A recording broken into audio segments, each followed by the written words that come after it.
I reached a point where I wanted to get off the merry-go-round, and I wanted to stop the music and have kids and a family and that kind of thing. And so the life of a celebrity can be tumultuous, to say the least. There are so many ups and downs with fame that it understandably has caused a lot of celebrities to have breakdowns. The word failed is quite harsh, but if we do not learn from our failures, we are destined to repeat our mistakes. So today we're going to be taking a look at all of these celebrities that went through hard times in their career but found a way to turn it all around for themselves. Make sure you tap that like button to show some love to the channel, and with that out of the way, let's begin. Coming at number 10, Brendan Fraser. So recently I did a video about celebrities who had lost it all and never recovered, and unbeknownst to me, Brendan Fraser has indeed recovered quite well, so let's go over it. With a few upcoming movie roles, it appears like Brendan Fraser is indeed back at it, an era that is now being dubbed the Brennaissance. Pretty funny, and I like that. Many people really enjoyed watching him in the DC series Doom Patrol, but they're also going to get to see him in big projects like Martin Scorsese's Apple TV film called Killers of the Flower Moon, and he will also be starring alongside the likes of Leonardo DiCaprio and Robert De Niro. Back in 2018, Fraser briefly spoke about these several events in his personal life that kept him out of Hollywood. While speaking with GQ, he said that he had changed houses, went through a divorce, plus he just wanted to spend more time with his kids. And he also revealed the physical toll that his career had had on him over the years. By the time that he had finished his third Mummy film in China, he said that he was basically being held together with tape and ice, which meant that he would spend 7 years in and out of hospital due to the injuries that he had sustained from doing his own stunts. But with all of that behind him now, we are so happy to see that Brendan is back and better than ever. Coming number 9, Winona Ryder.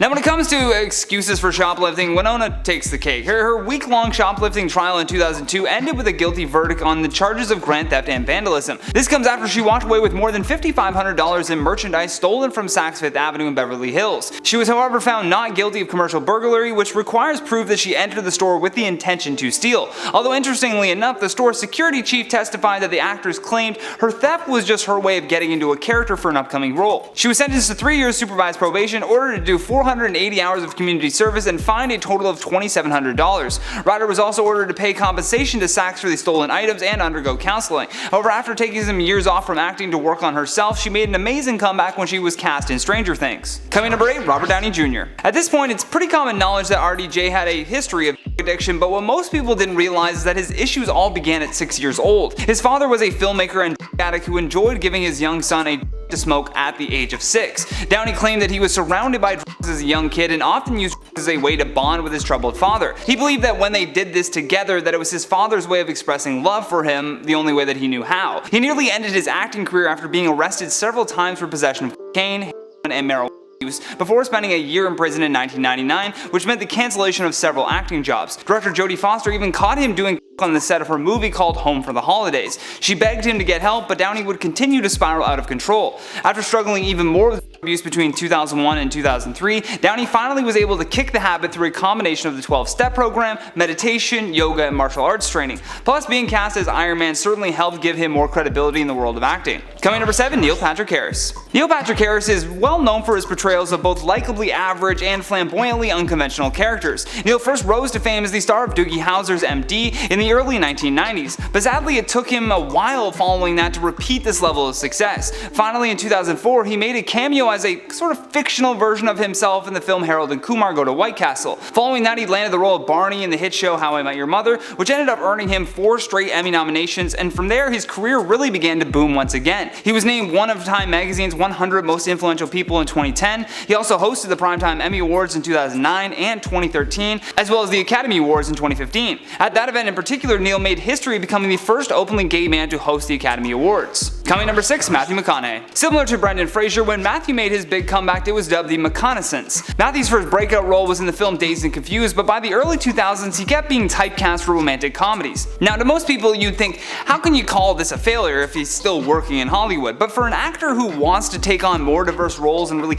level themselves up as a thespian, if you will, getting pigeonholed into one category can be quite damaging to your career. But by 2013 2013, he slowly got to have more control over his career choices, and thus he was able to take on roles that he actually preferred. He ended up being nominated for an Emmy for True Detective and won an Oscar for his role in Dallas Buyers Club. Plus, he had a great starring role in The Wolf of Wall Street. Now with him putting out his own book, Matthew McConaughey can no longer be put into a singular category of entertainment. Coming in number 5, Dave Chappelle. Dave Chappelle began his stand-up comedy career at a very young age and was even featured in a montage of random people telling jokes for the first episode of ABC's America's Funniest People. He became a household name when his satirical comedy sketch series called The Chappelle Show really took off. Although at the height of the show's success, Dave declared that there was something wrong with Hollywood and that he wanted no part of it. This meant that he was choosing to walk away from a $50 million contract with Comedy Central. He then picked up and moved his family to South Africa to stay out of the limelight for a little more than a decade. Even upon returning to America, Dave never moved his family to NYC or LA. Instead, he chose to raise his kids in Yellow Springs, Ohio. Yellow Springs is a small community outside of Dayton that Chappelle remembered fondly from past family vacations when he was a child. He even participated in a town council meeting to advocate for police reform,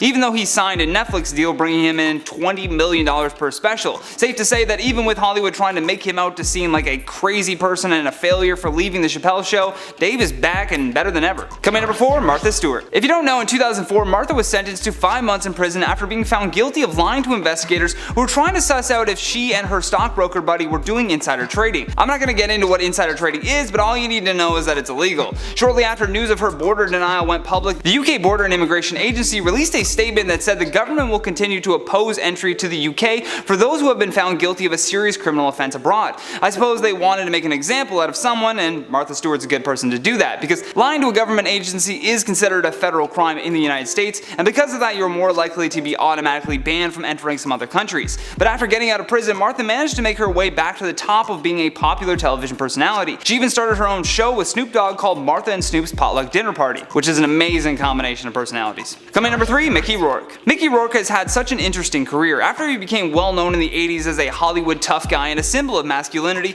Mickey's career kept being overshadowed by his personal life. By 1991, he had quit acting and started a career in boxing. Although this career was not as kind to him. He had gone undefeated in 8 fights with 6 wins, 4 of which were knockouts, but the damage he took from these fights was horrendous. He's broken his nose, toe, and ribs, plus he had a compressed cheekbone and split his own tongue. Because of this, he would require plastic surgery, but Mickey would later say that he chose the wrong person to do it because the surgeon had left his face a complete mess. Fortunately, this actually ended up working in his favor. After being cast as the menacing and bruising character of Marv in Sin City, his career was launched yet again. Plus, he gave the performance of a lifetime in the 2008 film The Wrestler and ended up being part of the MCU in the Iron Man franchise. Coming number 2, Alec Baldwin. Similar to Mickey Rourke, Alec Baldwin's career was also overshadowed by his own personal issues. He has never been too far from the public eye, but his career did come to a full stop after a very public divorce from Kim Basinger, which ended up being finalized in 2002. He first became a big star in Hollywood in the early 1990s with his roles in The Hunt for Red October, The Marrying Man, and Glengarry Glen Ross. However, because of his personal life, he tried to seclude himself from the public eye as much as possible, but by 2006 he made a big comeback thanks to Tina Fey and 30 Rock, not to mention his roles on the big screen in The Cooler, The Aviator, and The Departed. Last but certainly not least, on our number 1 spot, Eminem. The story of Marshall Mathers is without a doubt one of the most legendary rags to riches tales in the world of entertainment.